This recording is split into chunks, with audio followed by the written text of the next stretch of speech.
Hej, velkommen til.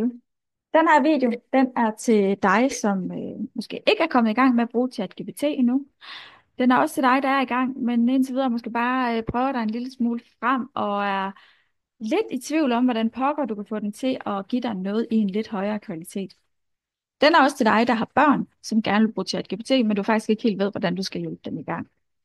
Og sidst, men ikke mindst, så er den selvfølgelig til dig, der er soloselvstændig og følger med ind i min Facebook-gruppe, hvor jeg dagligt deler tips og tricks til at bruge ChatGPT i din forretning.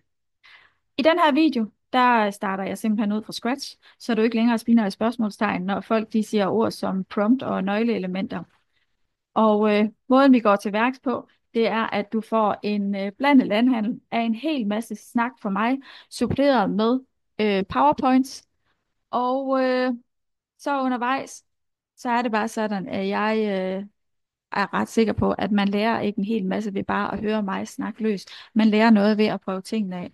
Så undervejs, der kommer jeg altså med nogle små øvelser, du kan prøve af, for at du bare får en aha, det giver mening, oplevelse med de her nøgleelementer. Og jeg hedder Berit, og jeg har fået delt viden, og jeg har fået sætte tempoet på YouTube en lille smule ned.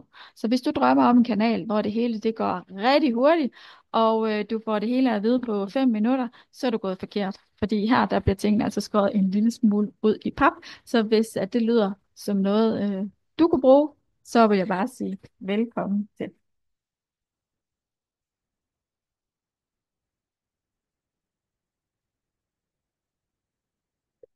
Her er AI overalt, og mange føler sig overrumplet og giver måske op på forhånd.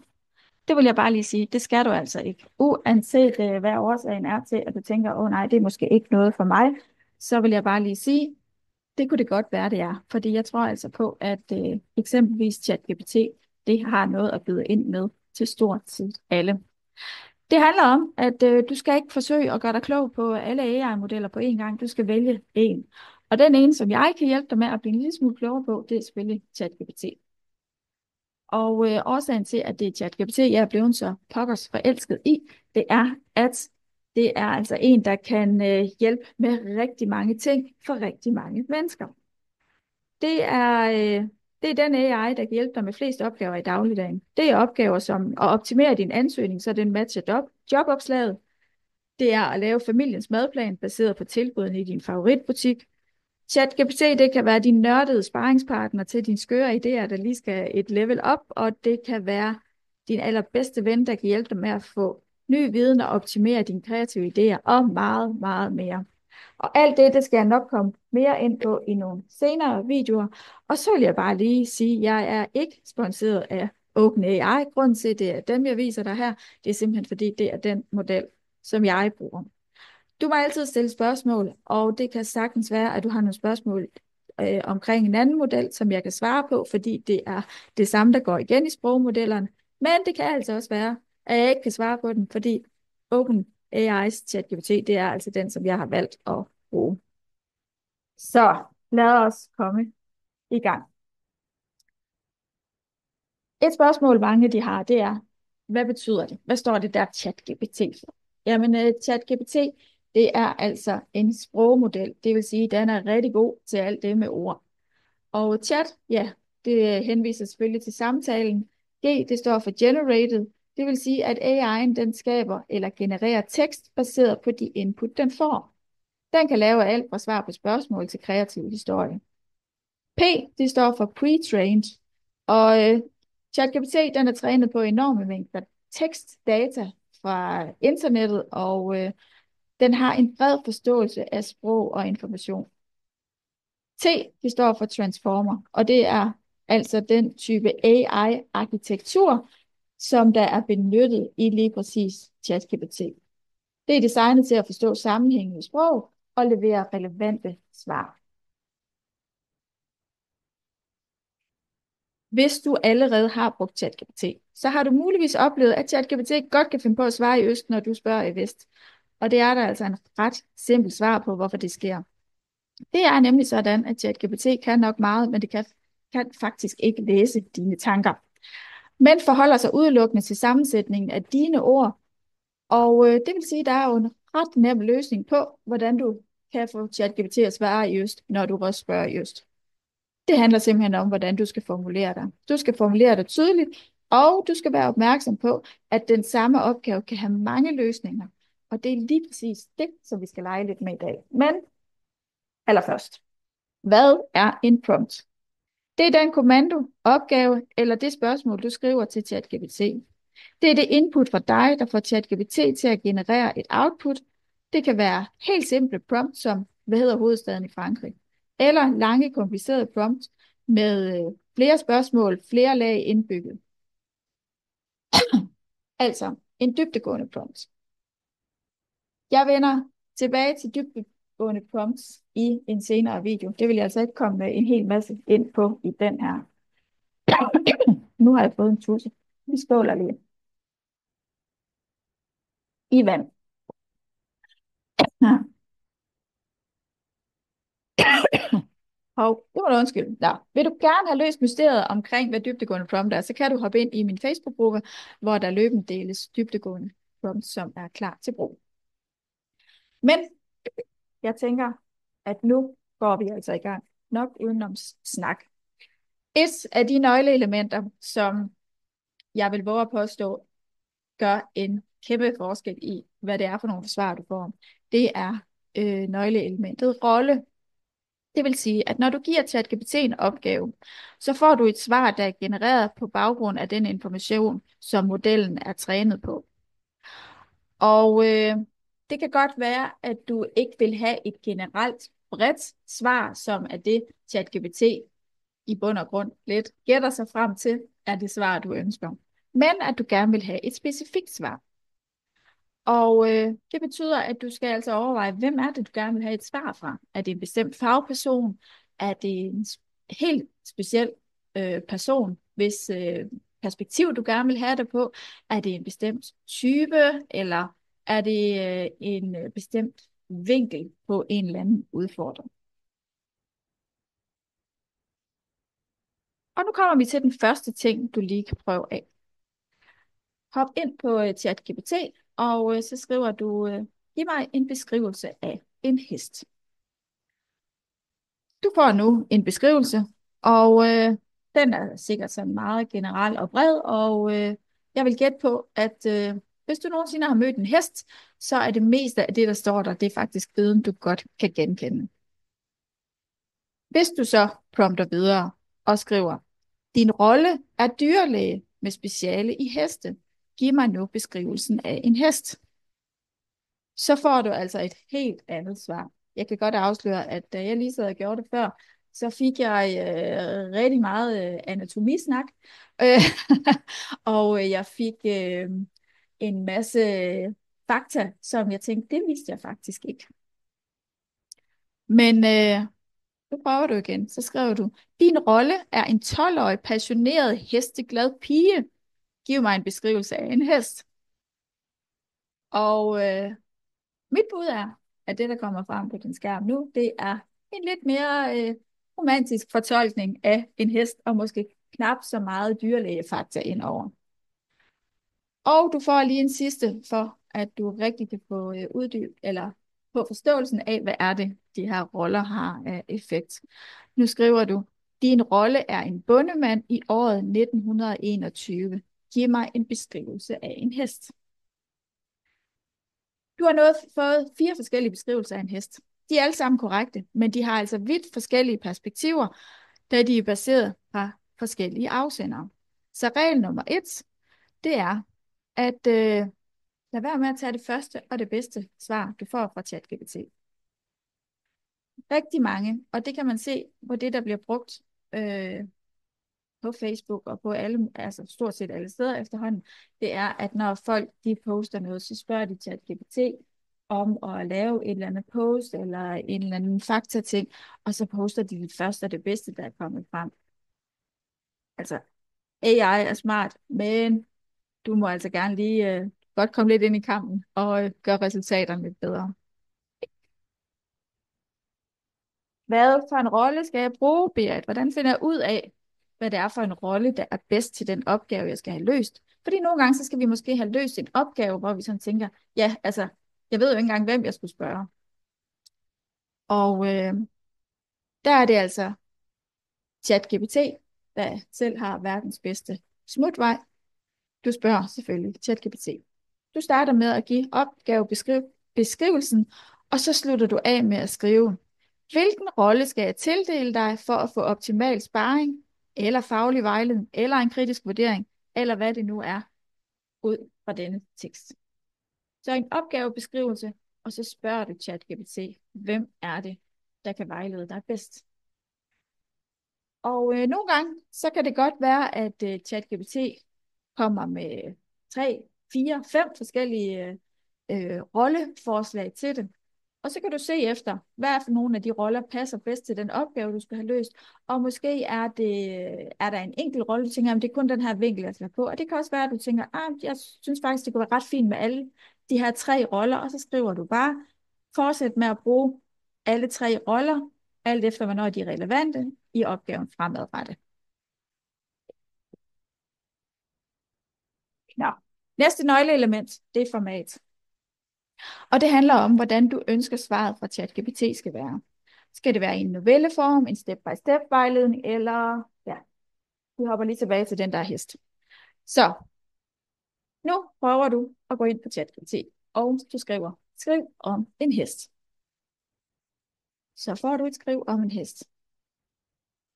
Og din næste prompt er, skriv en artikel om heste. Nu får du det altså sat op som en artikel. Det kan også være, at du tænker, jeg skal have noget viden. Så skriver du, skriv en trin for trin guide om heste. Så får du noget helt andet information igen. Og den sidste, altså, hvis du har børn derhjemme, der synes, der ikke er så gamle, og der synes, heste er hyggelige, så kan du skriv om heste i eventyrform, inspireret af H.C. Andersen. Og igen, alt sammen er om heste, men det er vidt forskellige output, du får, alt efter hvilket format du beder om at få det i. Lad os kigge lidt på kontekst. Det er den baggrundsviden, der er relevant for at give dig det bedste svar. Hvis du for eksempel ønsker rejseinspiration til en weekend i Rom, så kan man sige, at relevant kontekst, det kan være ting som alder på dem, der skal rejse. Fordi hvis du gerne vil have nogle fif til, hvad I skal lave på den her weekend i Rom, så er det jo ret relevant, om du rejser med en flok 3-7-årige børn, eller om I er en gruppe 60-årige, der skal ned og have nogle kulturelle oplevelser og på voksenrestauranter. Så kontekst, det er den baggrundsviden, der er vigtig. Vi smutter lige tilbage til hesten. Skriv nu. Lær mig at omgås hesten. Og nu får du altså et langt svar fra ChatGPT om, hvad der er relevant, når man omgås heste. Så fortsætter du med den her prompt. Jeg er 12 år gammel og bange for heste. Lær mig at omgås heste. Nu får du altså et helt andet svar, fordi der bliver taget nogle andre vinkler ind i samtalen omkring heste, og i og med, at du har skrevet, at du er 12 år gammel, jamen, så bliver det også måske en noget mere pædagogisk tekst, du får. Så skriver du, jeg er 75 år, har nedsat syn og dårlig hørelse. Lær mig at omgås heste. Og igen, så får du nogle helt andre vinkler på, hvad det er, der skal til, og hvad det er, du skal tage højde for, hvis du gerne vil lære at omgås heste.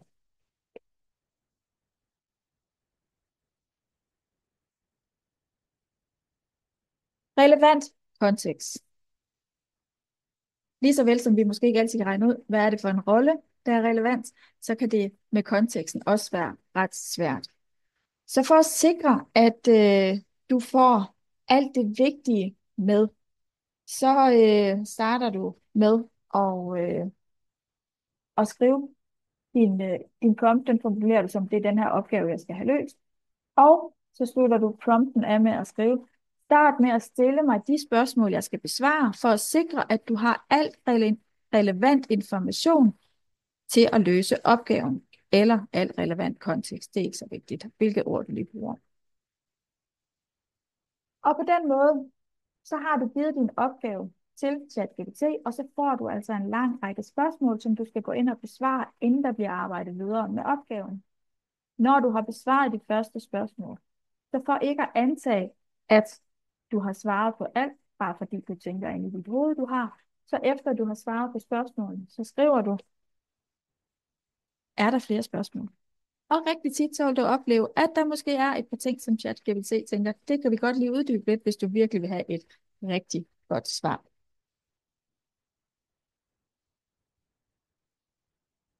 Tone of voice. Det handler om tonen i svaret, du får. Og det er ikke altid det er relevant, men eksempelvis hvis du sidder og bruger ChatGPT til at skrive en historie til dit barn, så er det jo relevant, hvad det er for en tone, der bliver brugt. Skal det være pædagogisk lærende, eller skal det være underholdende, eller skal det være fyldt med skøre ord?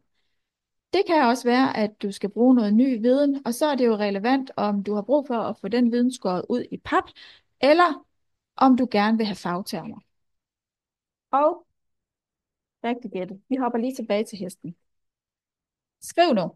Lær mig om hestens anatomi. Forklar det pædagogisk og let. Jeg ved ikke en dyt om heste. Og da jeg skrev det ind, der fik jeg faktisk en masse forklaringer, som jeg godt kunne forstå. Så prøvede jeg med et nyt prompt.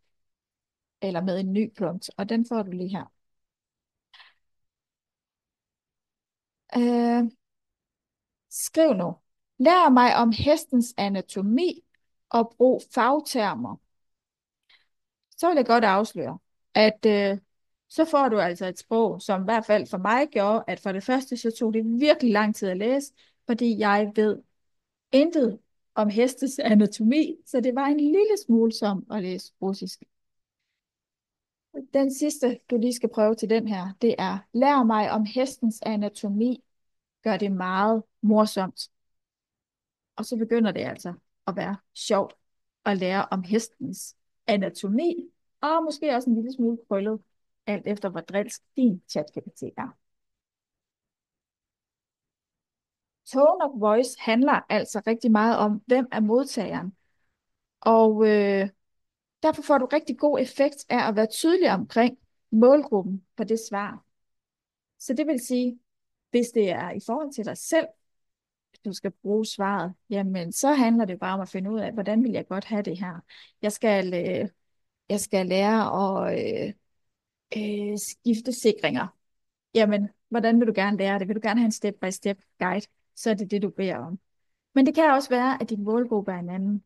Det kan være, at du har en Instagram-profil, hvor du skriver til en helt specifik målgruppe, og så vil du gerne have, at det, som du har skrevet, det bliver specificeret ud, så at det er meget tydeligt til den målgruppe, der skal modtage det. Jamen, så tilføjer du en målgruppebeskrivelse. Det kan også være noget materiale, du sidder og udvikler til en gruppe 7-årige børn. Jamen, så er det jo lidt vigtigt, at dit voksensprog, det bliver omformuleret til noget, der matcher den gruppe børn, som du sidder og laver materialer til.